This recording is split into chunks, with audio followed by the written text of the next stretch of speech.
Om Jnanatimidandhasya Jnanam Jana Shalakaya Chakshurunmilitam Yena Tasmai Shri Gurave Namaha.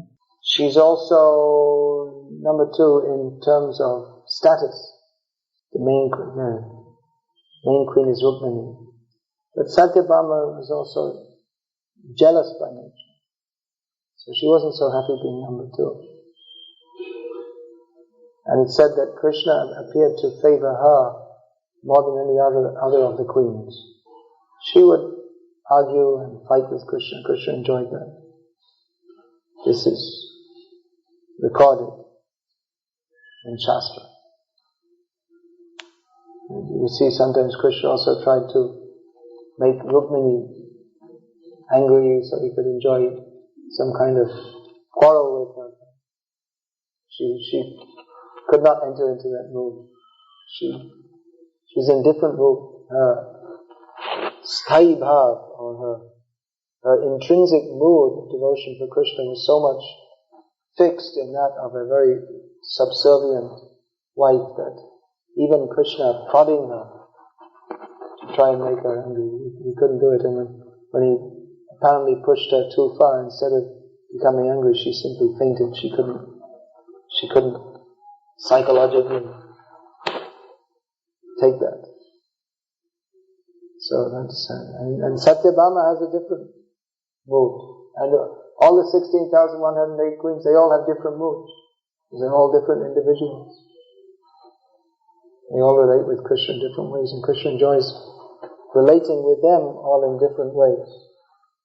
There's 16,108 queens. You can imagine how difficult it would be for an ordinary person to relate to so many people, not to speak of wives, as an intimate relationship.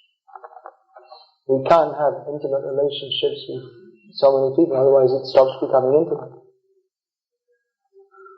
In the modern age, we have so many. We keep relationships with so many people. We travel around. We have phone and email and so many things. So it's difficult to have a very intimate relationship with so many people. And nowadays, often we see that relationships, they're not very deep at all. Among karmis especially, even though people are living together, their relationships aren't very deep. There are reasons for that. One reason is instead of doing things together, just like families would do harvesting together, but they don't do that. The husband is working one job, the wife is working another job. They don't do things together. They don't even speak to each other that much. They're watching TV.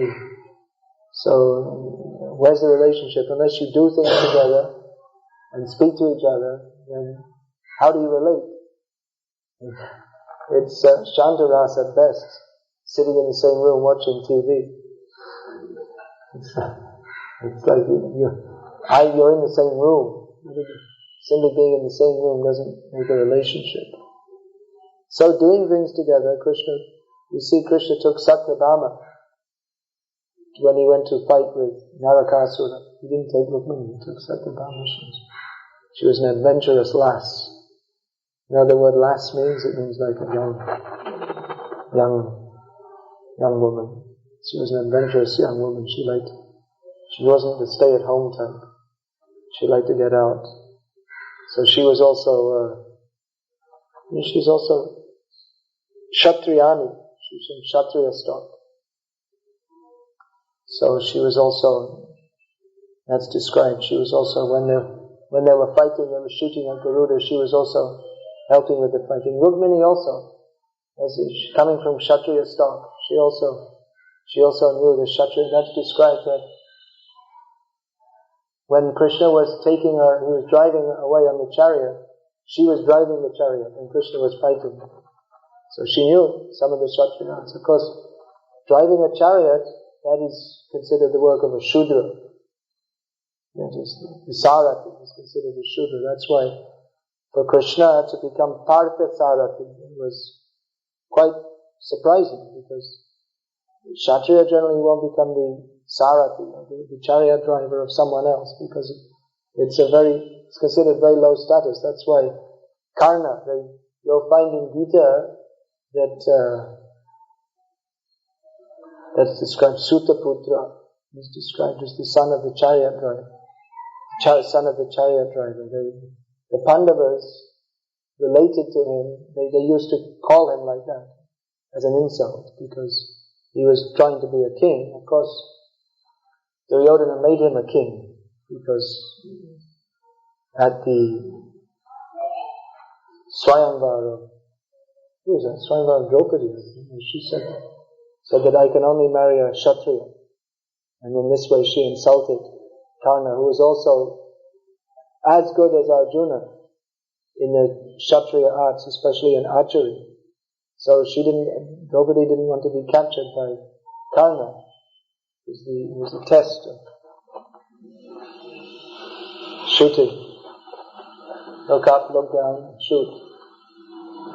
It was a test of shoot. No, only look down and shoot. Not allowed to look down. The target was up, but he had to look down. So she didn't want to be captured then.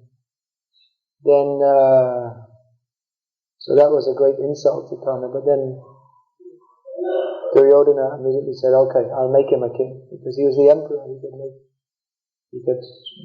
made him the king somewhere out in Bihar. So, but they always used to call Sutaputra or Radha. That was an insult for him because he was known as the son of Radha, nothing to do with Radha in Vrindavan, but the charioteer's wife. So he was known as Radha. So Krishna became the Sarathi. The Kshatriyas, they were supposed to know that. They didn't become the charioteer of anyone else, but often they'd have to drive their own chariot. Especially what do you do in the middle of the battle if your charioteer gets killed or incapacitated? Then, you have to take over, you have to drive the chariot yourself until you get another chariot driver.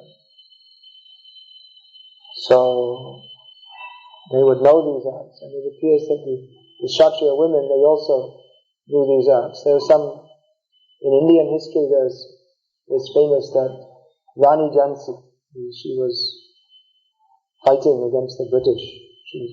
Her husband got killed, so she became the leader, and she was very valiant, and eventually the British killed her by foul means. Actually, there was some traitor.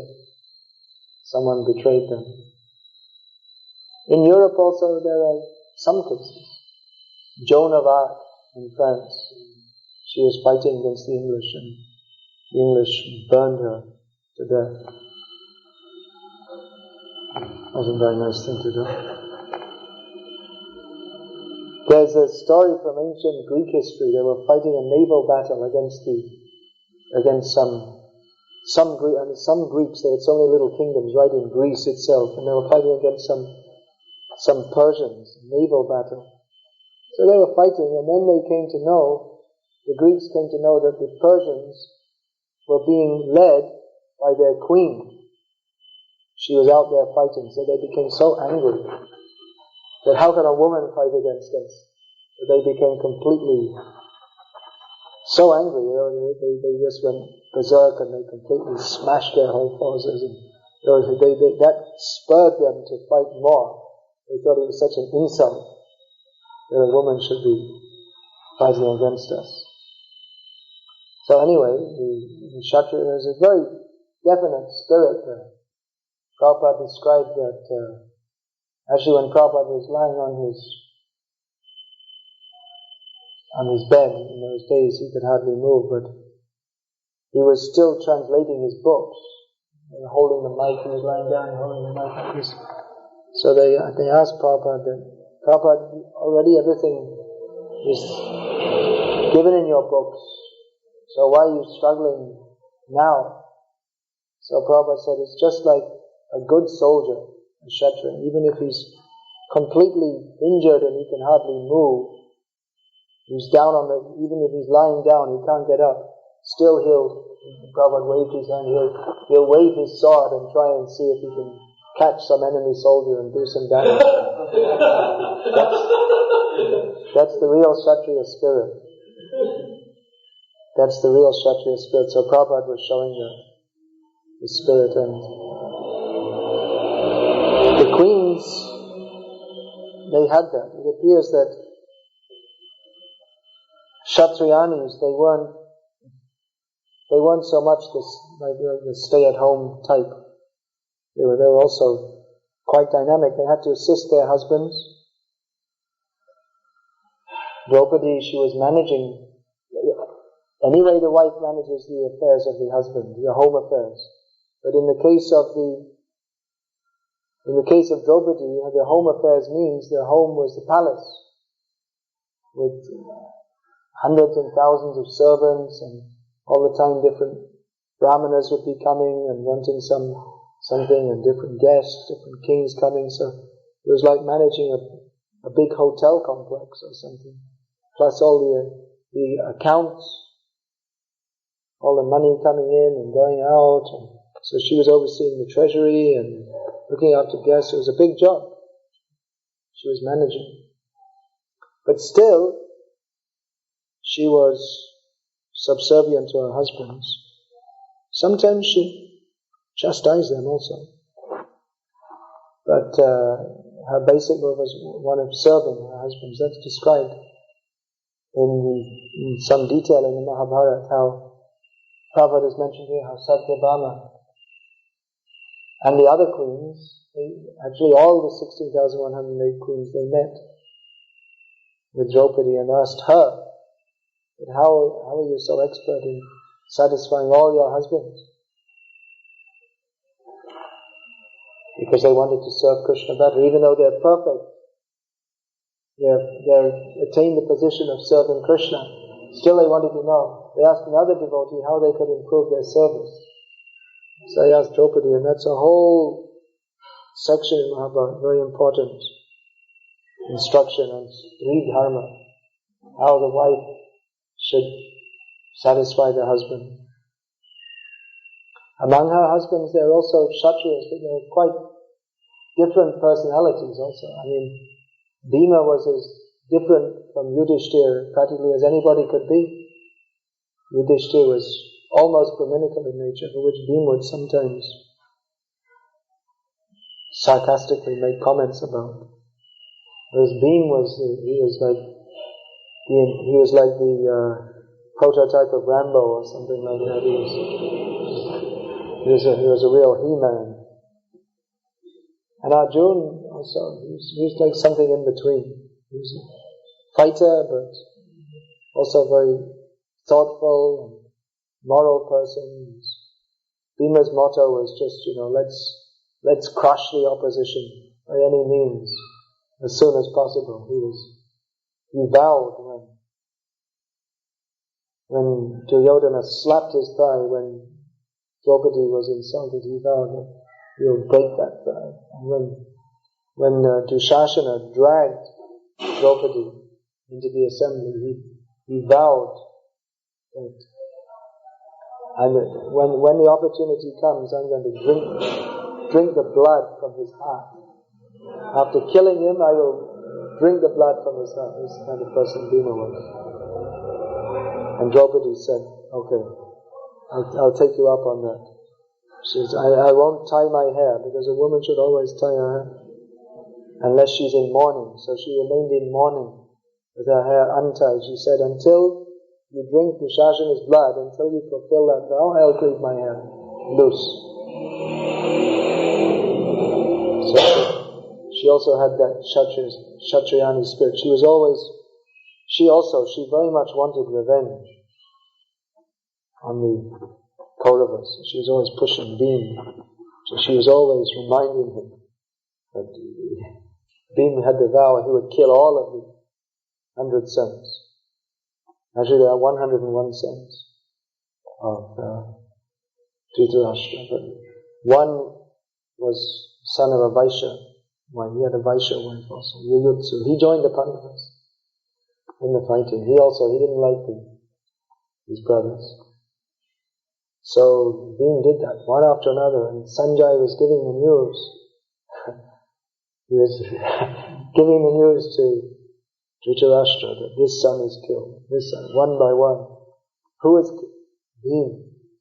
So eventually, after the battle, then Dhritarashtra came and he said, all right, everything's forgiven now. let me embrace all the Pandavas one by one. But his aim was he was so strong, he was not a weakling himself. He wanted to crush Bhima to death. So Krishna said, just put a stone statue there. So he did, and put a stone, when he was supposed to, because he was blind, when he was supposed to embrace Bhima, and he crushed and the whole statue became made into rubble. So these are the Kshatriyas, such a mood when you have fierce people. Prabhupada said, I heard this years back, the fact that Indira Gandhi was the Prime Minister of India, this indicated there was not one single real Kshatriya left in India, because no Kshatriya could tolerate to be ruled by a woman. So they couldn't. They could tolerate to be ruled by a Muslim. That they could, if they were strong and they were good fighters, they could take it, but they couldn't tolerate that. So that spirit they had, that holding the stomach and fighting among the Sikhs, that Guru Gobind Singh, he died like that. He died in fighting, and he said that even he was holding his stomach, otherwise it would have just all fallen out. It was all cut up. He went on fighting like that. So they had that spirit. Still, you'll find there are families in India, Kshatriya, by caste. They only send their sons to the army. The generation after generation, they go to the army, and if one of them is killed in battle, they consider that very honourable.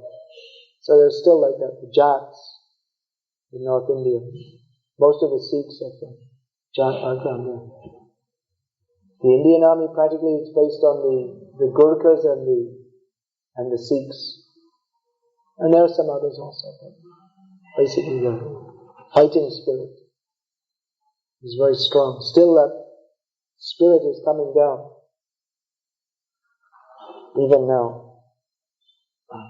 So this, the queens, they also, that's why the caste system, you'll find that they were quite strict about marriage also. Brahmin would marry a Brahmin girl, Kshatriya would marry a Kshatriya wife. There was a reason for that.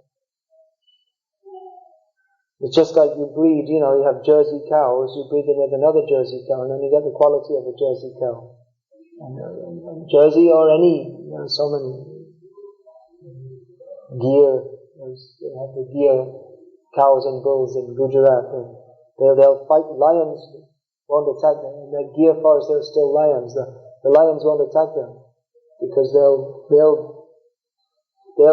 beat the lion in a fight. They know how to fight with lions. So different horses, dogs, they breed them. Certain dogs have certain Alsatian dog has certain characteristic.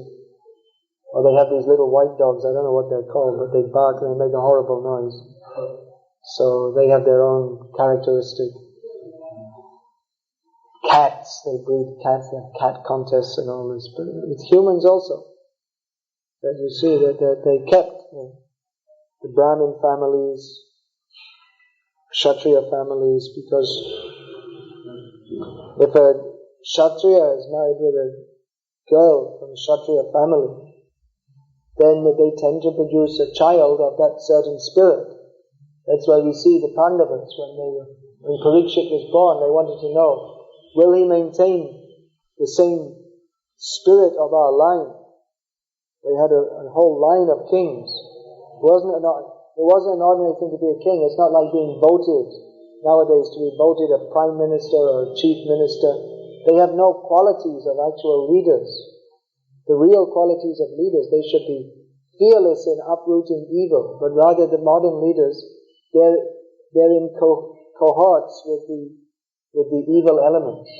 The kings are supposed to there should be no theft. The thieves should be so afraid that they don't, even if there's the thief caste also, but they should be so afraid that they can't subsist. They shouldn't be able to live in that kingdom.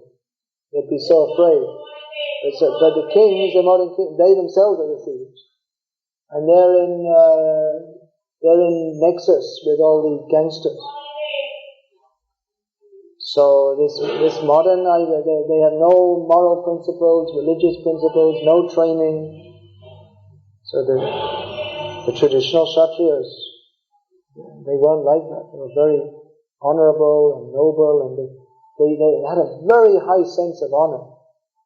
That's why you see that Arjuna, he told that Brahmana in Dwarka, his sons were dying at birth. He said, "This is the king's fault. I didn't do anything sinfully, Brahmana. It must be the king's fault." So Arjuna vowed that I will protect your next child, and if I can't do, I'll enter into fire and die. If he can't give protection to the citizens, he considers my life as useless. And look at the situation nowadays. So what a qualification they needed to do. What a qualification they needed to have. So that was by genetics also, we would say in the modern age, by breeding, and by training. Both things are required. Of course, one can come to the platform of Brahmana, Vaishnava. It's not necessarily that it's by birth. Even one can be from the most fallen background. And even someone may be born in a Brahmana family and be Kshatriya by nature, like Parashuram. Or be born in a Kshatriya family and be a Brahmana by nature, like the Navayogendras and so many others. But generally, son of a Brahmana had the spirit of a Brahmana, and they were trained like that, and then they'd also become actually a Brahmana.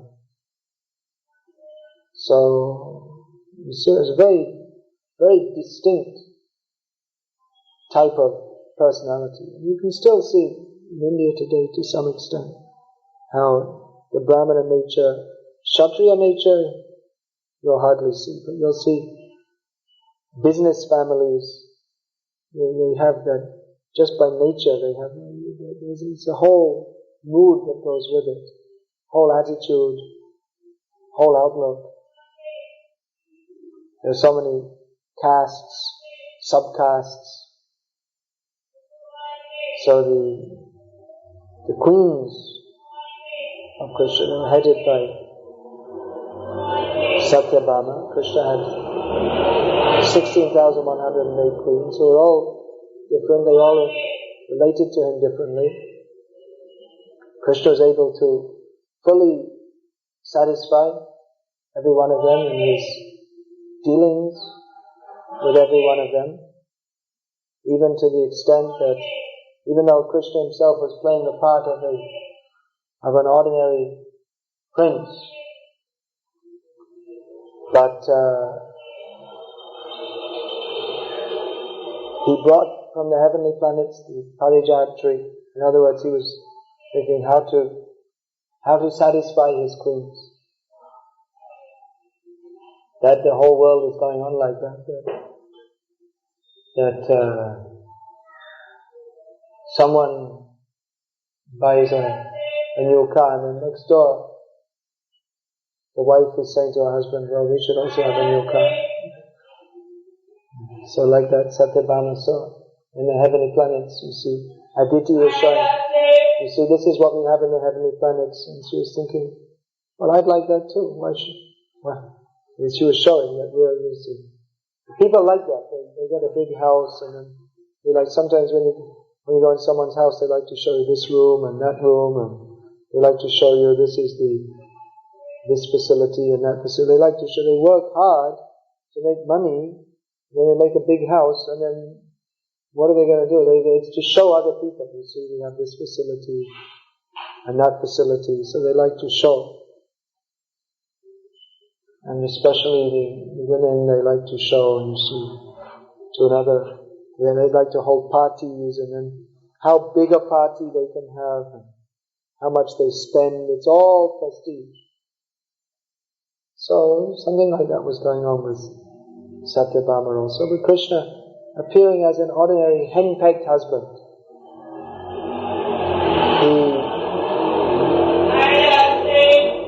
he agreed to fulfill the desires of Satyabhama. So it's no easy job. When you have 16,108 wives, no one else could do it.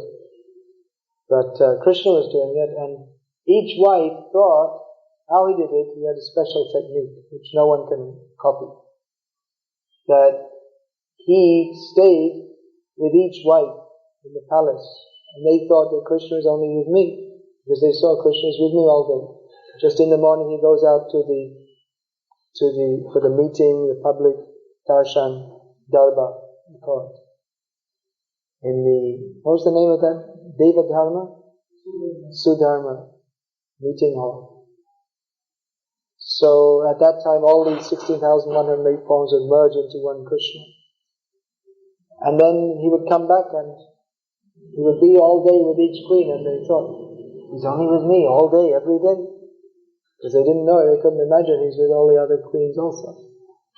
So in this way, he appeared to be completely under the control of each one of them. Although actually he wasn't under the control of any of them. But he appeared like that. He satisfied all his wives. So that's the special feature of Krishna consciousness. The relationship we can be fully satisfied in. Nowadays no one is satisfied in any relationship. Even temporarily. Krishna can satisfy eternally. So therefore this description of Krishna is being given in Srimad Bhagavatam. Hear about Krishna, discuss about Krishna, and pray for the opportunity to also develop our relationship with Krishna, either as servant, friend, parent, or lover. Every one of us is meant for that. Nitya Siddha Krishna Prem, Shadha Kabunai, Shavanadi, Shuddha Chitte Kariyudai. Everyone is by nature in love with Krishna. It's not something artificial. It has to be imposed upon us. But by nature we all have a loving relationship with Krishna. It simply has to be revived by the process of, first of all, hearing about Krishna. And by hearing about Krishna, you think, well, I would also like to be with Krishna. So hearing about Krishna, principally from Srimad Bhagavatam. So we'll stop there and discuss more about Krishna, hearing about Krishna tomorrow. Hare Krishna. Any questions?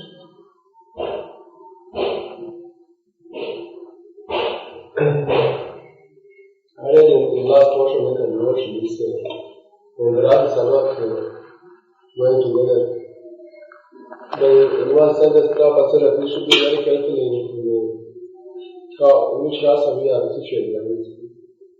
And sometimes now we are not ever coming last, and we are expressing ourselves like now we are in the love of Krishna, or playing with Krishna, something. No, that's not proper. So what is the real attitude?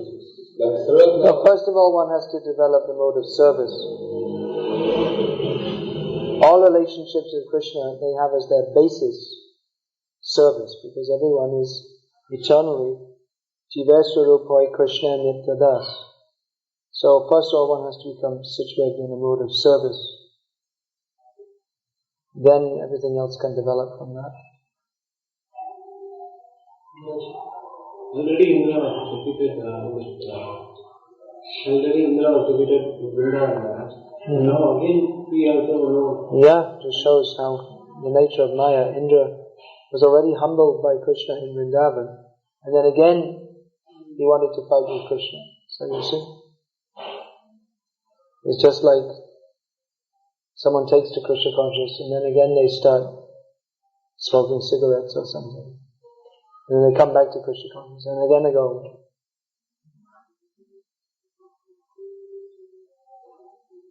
Taking Krishna to heavenly planet, like Indra, was he aware that Krishna is supposed to be a different personality of God? Who? Because he's supposed to. Young Brahma, Varunendra, Rudra, Mahatma, Stunvanti, Divyaisa. All the demigods, they're offering prayers to Krishna. Even before, when Krishna was in the womb, Indra was there offering prayers also. But Maya is very strong. The sense that I am the doer, I am the controller. It's very strong. I read how these 4 Maras went to Vaikuntha and then changed.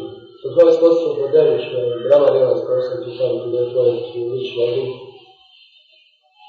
Sorry, what was the point? So with this translation, how they can approach Vaikuntha? Well, they approached it. They were at the gate. Then the Lord came out to see them. There's no record of them going in at that point. They were getting close. Durvasa Muni, he was allowed to enter. There may be some, if the Lord allows,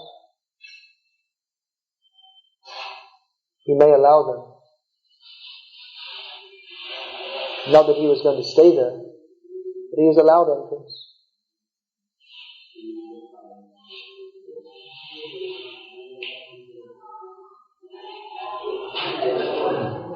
Even though Durvasa Muni entered Vaikuntha, he wasn't thinking about how to stay there and serve the Lord. He was just trying to think how to protect his body. And as a yogi, he should have known he's not the body.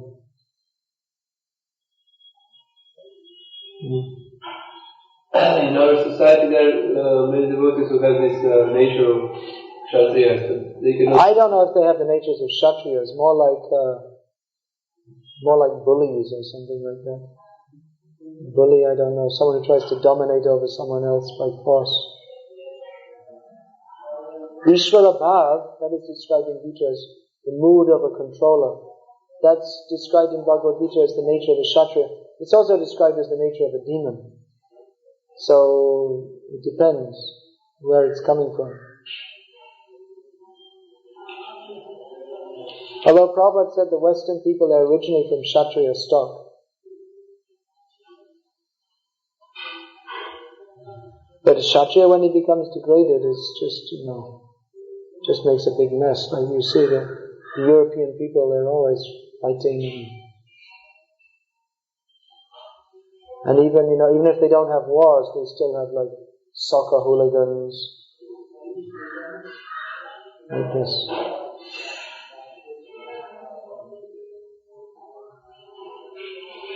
There's so much violence in Western society, maybe they should just have some more wars or something. There's that strong tendency to fight. But that kind of aggression is not necessary. It's not necessarily Kshatriya, that aggression. That can be coming from the mode of ignorance also. Indiscriminate violence is symptom of the mode of ignorance. A Kshatriya has controlled aggression.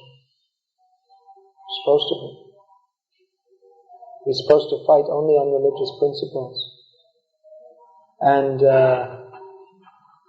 only fight for the sake of dharma and according to religious principles. This kind of thing, going into a village with machine guns and shooting all the women and children and old people dead, it's nothing to do with Kshatriya. It's just completely demoniac, that's all. Nothing to do with Kshatriya nature.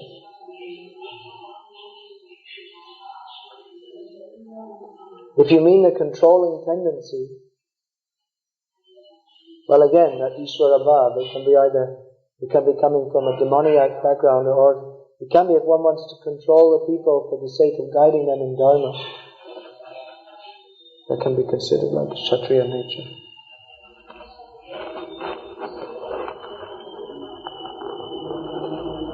Anyway, what were you going to say?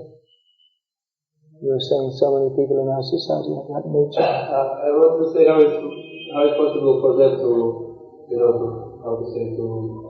act according to their nature and something. Is there any... Well, training is also needed. Like I was saying, you may have a certain nature, but you're required to be trained also. Prabhupada said, I want Brahmins with the spirit of Kshatriyas. And that would well describe Prabhupada. Actually, Prabhupada had a strong Vaishya spirit, and he was also good at making and managing money from a Vaishya background. Although, according to his astrological chart, he's the nature of a brahmana. But it's like that. To be a temple president, you have to be like a Brahmin. You have to lead by preaching and setting a good example, and you have to be philosophically inclined. And you also have to be good at organizing and managing and knowing how to deal with people. So that's like Ksatriya nature. And you also have to be good at generating and managing funds. And if required, you can also have to cut the sabji, carry out the garbage, clean the floor. So, everything.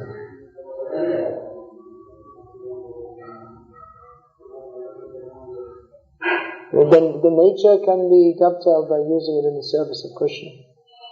Prabhupada saw among his disciples certain of those who had leadership spirit, and he made them into leaders and sent them out.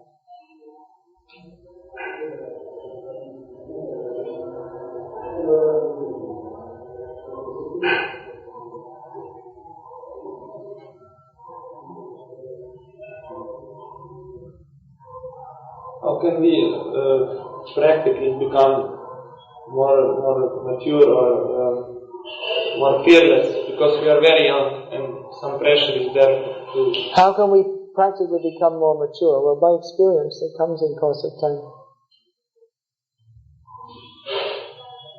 Or if you see that you're lacking something, then see those who are not lacking that and model your behavior on them.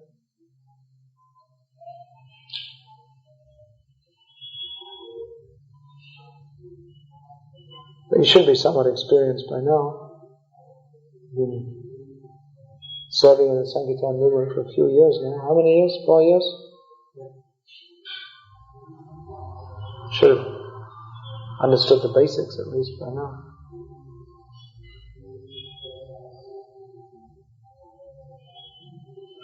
Hare Krishna. Srimad Bhagavatam ki jai.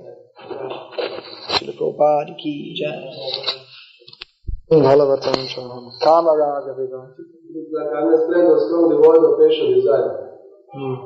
That means that it is not influenced by the opposite sex or something like that. Well, that means pure strength. Nayam Atma Pravachanena, what's that? Is the next verse after? Nayam Atma Balena, without strength one cannot understand the Atma. So Prabhupada describes that means spiritual strength coming from Balaram. Not physical strength. That was Vivekananda's idea. You have to have physical fitness, so better play football than read Bhagavad Gita. Although some acharyas have recommended physical fitness is also important, because Prabhupada also wrote, without a healthy body you cannot have a sound mind for spiritual practice. So Madhvahats, yeah. So I've heard traditionally in their gurukuls they'll all do exercises and everything.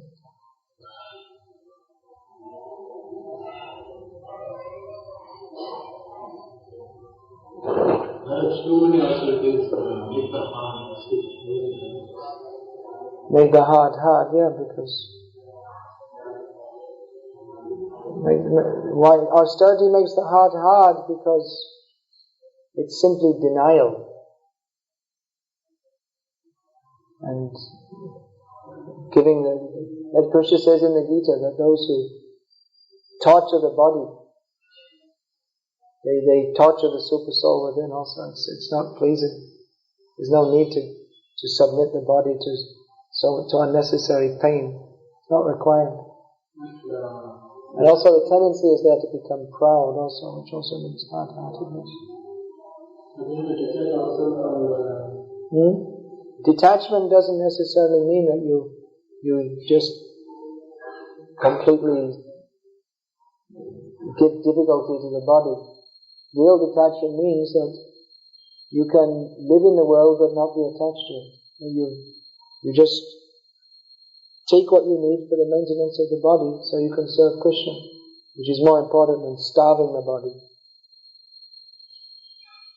How could I understand the Understand that what? How could I understand that this is the limit we have to take the what? Limit? Well, it may be flexible also. It may not be like, if you take one more grain of rice, then it's a little flexible. One day you may eat more, next day less. I'm very much like, I think that's something to do with bad constitution. Sometimes you feel very hungry, some day not at all, like that. So it may change. Do whatever is required to maintain the body for the service of Krishna. And some austerities, if you want to do Ekadashi fasting and stuff, you can also do. But we don't recommend you go on a 7-day fast. What's the value?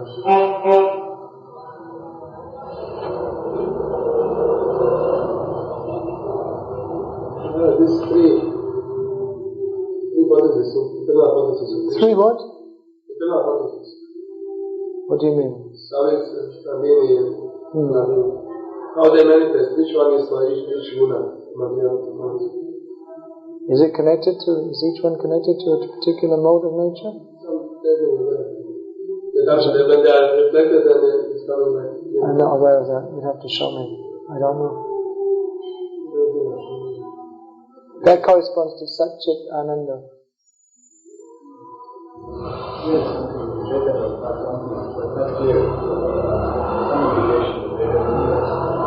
I don't know, again you have to show me, then I can see.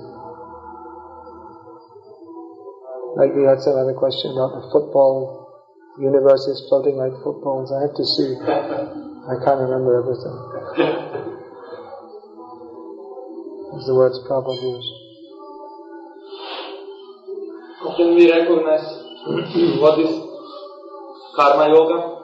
That we offer something to Krishna which we like, and what is yukta When you vairagya? recognize, then you have to see What is yukta vairagya? Yukta Vairagya means when you're just thinking how to satisfy Krishna, but you use the objects of this world in Krishna's service.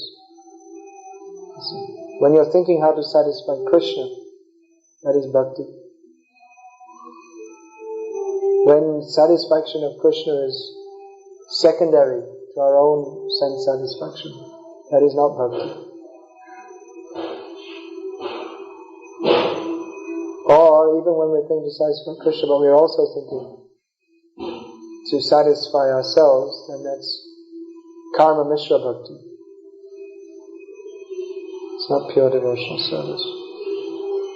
When we're thinking how to satisfy ourselves, but at the same time we're thinking how to keep Krishna satisfied also, then that's karma yoga. So there are gradations. Bhakti yoga means when we're thinking how to satisfy Krishna.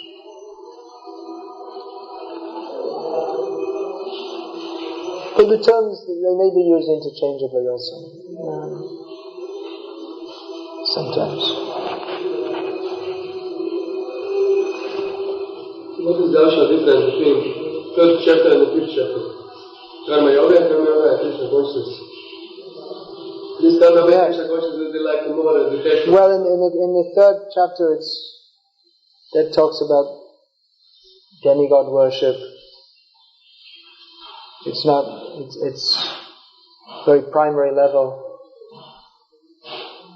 Whereas the fifth chapter, that is summarized by understanding that Krishna, Bhuktaram Yajna Tapasam, you're performing your yagyas and your tapasyas, but clear understanding of Krishna as the enjoyer.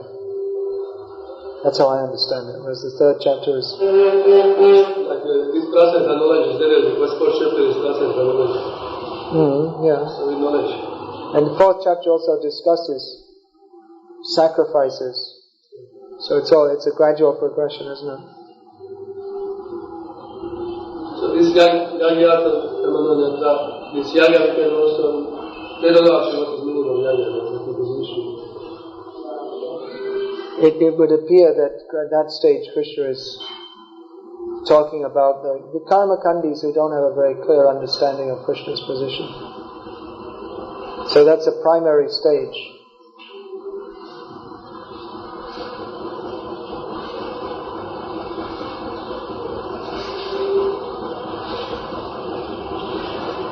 Satisfy the demigods. The demigods will satisfy you. But then later Krishna goes on to explain that actually whatever the demigods give is given by me. So there's a gradual progression of understanding, isn't there? Yeah, sometimes they're all even coming back again and there's some... Yeah. You can spend your whole life studying the Gita. How much we should encourage people when they come with motivation, but still they do something for Krishna? You have to see each case individually. Generally, if they somehow or other associate with devotees, then they can become purified. But the thing is that we should bring them into our program, not that they try to bring us into their program. That's why temples. You have a temple, then you can engage people. They like to perform some yajna or something. You tell them you get this benefit, and you put their name on the board that they've donated so much money. And then... But it's preaching in India especially, where in the Western countries generally people are either interested in Krishna consciousness or they're not. And they generally don't come for some, at least initially they don't come for some material motivation. But here it's the whole culture's been going on for thousands of years. So it's a matter of bringing people up gradually.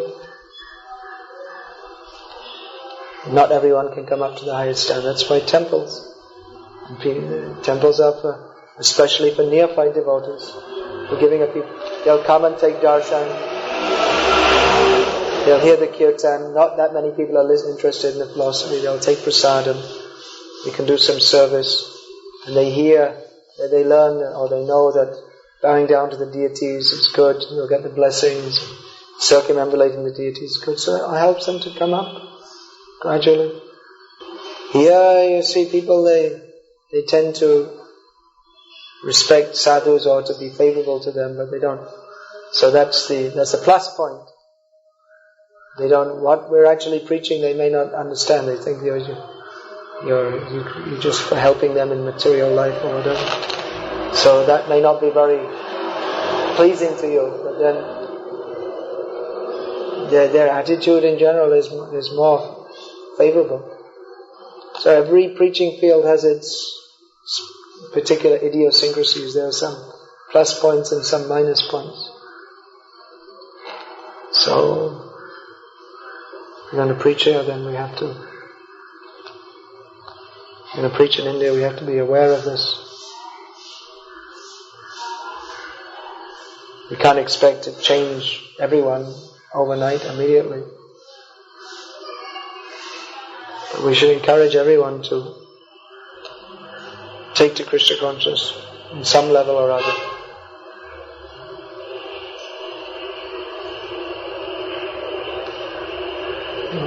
Shastra said that if one worships Krishna's devotees, this is more Krishna is more pleased. It's a higher worship. Yeah, but then Krishna said in Bhagavad Gita some final conclusion that think of me and like this. How can I connect this? Well, if we think of Krishna's devotees, we automatically think of Krishna because they're so tight in their relationship with Krishna that we can't think of them without thinking of Krishna. And Krishna prefers that we think of him in that way. Not that we stop thinking of Krishna. That's another wrong idea. That we only worship the Guru and forget about God. But they should be worshipped simultaneously.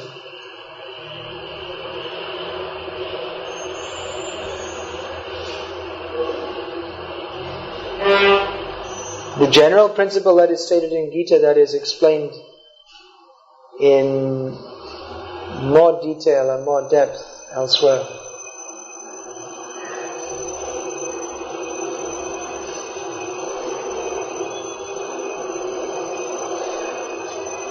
That's why it said that Chaitanya Mahaprabhu's teachings begin where Krishna's teachings in Bhagavad Gita leave off. There's further to go. There's no end. When I was in Madras, I saw some book. I just saw the cover. I didn't look to see who it was written by.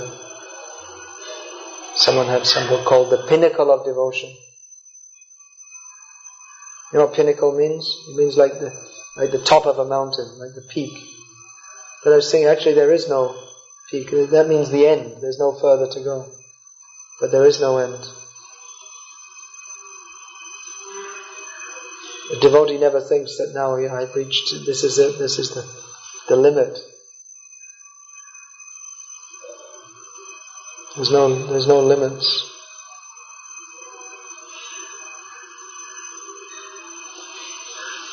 Of course that may be expressive to say the pinnacle.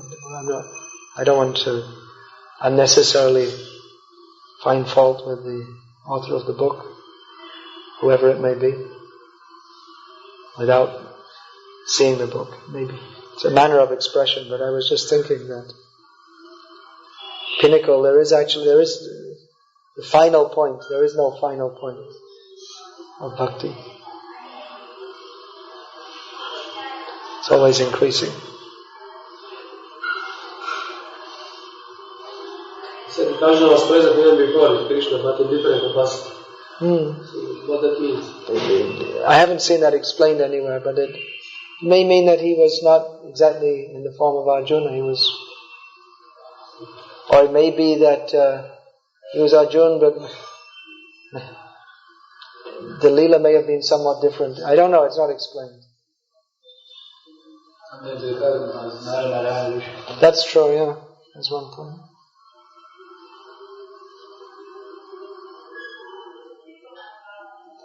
We see Krishna speaks Bhagavad Gita. Now he also spoke that on the sun planet. But in that case the words wouldn't have been exactly, they would have been the same knowledge, but it wouldn't have been exactly the same words in every case. Just like Krishna told, Ma manusmara yudhya cha. But presumably he was speaking on the sun planet in different capacity, in a different circumstance. It wasn't necessarily that it was going to be a fight. So the basic points you must have, many of the verses we'll see, they're just, it's from the Upanishads or in the Upanishads. It's Krishna saying the same thing. So the same basic things he must have said, but it may not have been exactly the same verses as we have in. Now, all the verses may not have been exactly the same.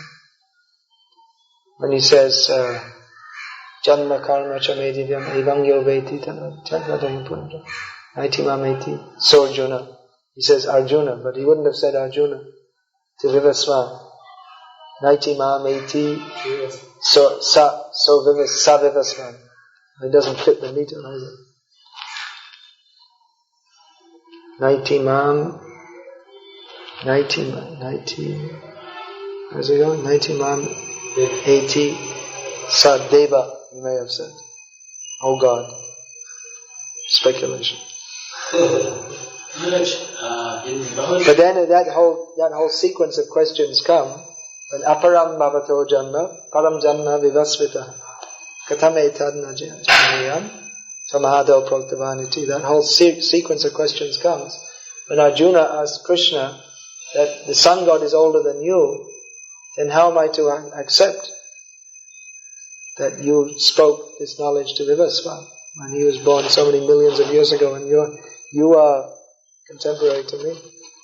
So the whole sequence of instruction may have been different. We have in Mahabharata also that Arjuna, one time he approached Krishna after the battle and said, I forgot what you told me, can you tell me again?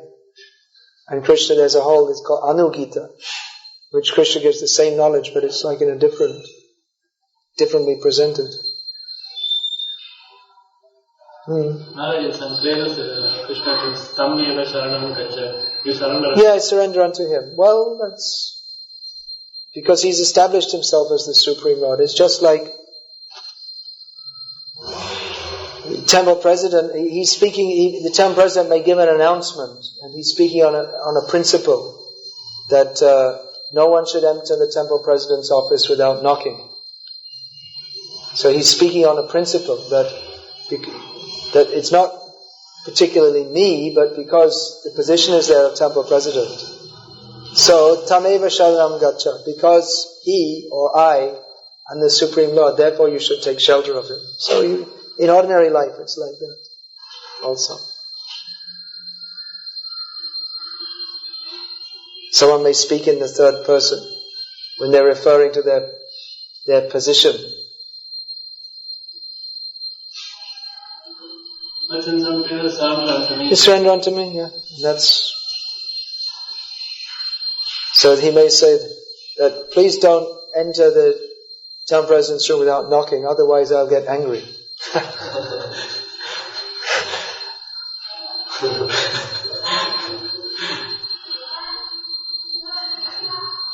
It's understood. What I understood from this that so many entities wandering here and there according to their desires, but ultimately... You understood from what? What she is speaking at first. Uh-huh. This is before his Vishwara Sama. Yeah. So I understood that just that Krishna wants to point out that maybe that he is the one who is actually gaining all the benefits in everything. That we cannot be independent of Krishna. That's what he is pointing out first all, because that function is yeah, it may be also.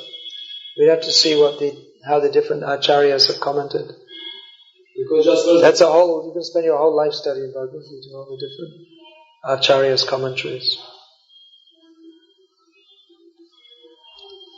At the end of the 7th and the beginning of the 8th chapter, Adi Bhutadi Daivang Mam Adi Yagyam. So these 3 words, and then what? Then Arjuna asked the question. The questions that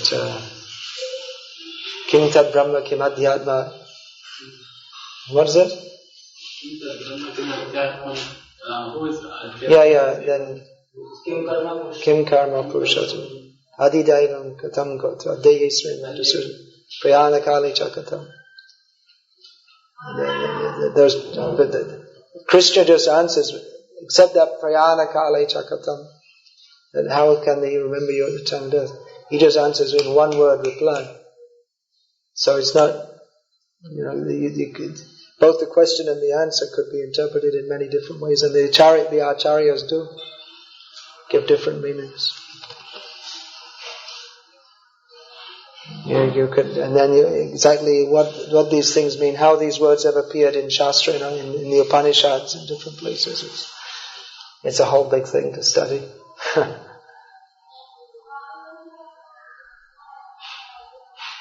Business, you can study. If you get time, you can do some research on all these things. And having researched all the different acharyas,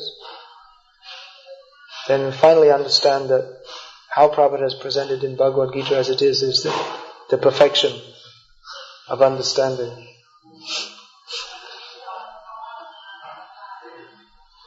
Maharaj, one question was asked to me that I couldn't answer. Chanting, studying Gita and chanting Holy Name, both equal, or they have to chant the Holy Name? Both should be done. It's not that one should be done to the exclusion of the other. They're both important. Both are required. If you had to choose between one or the other, then you should chant. If you can't study Gita, you can also chant. So if you had to say, then chanting is more important. But it's not that you shouldn't study. Should we finish our runs before studying? Sometimes we left some rounds for more. That you have to see individually. Generally we try to finish our rounds in the morning. 16 rounds. You have to see. There's no fixed rule that you must finish 16 rounds before you start studying. It's not a good, generally it's not good to have rounds left over at night. It's better to finish before midday at least. You never know what's going to happen either. Sometimes things come up at night, and then if you don't chant in the morning, then it's 11 o'clock at night and you still have 8 rounds to chant.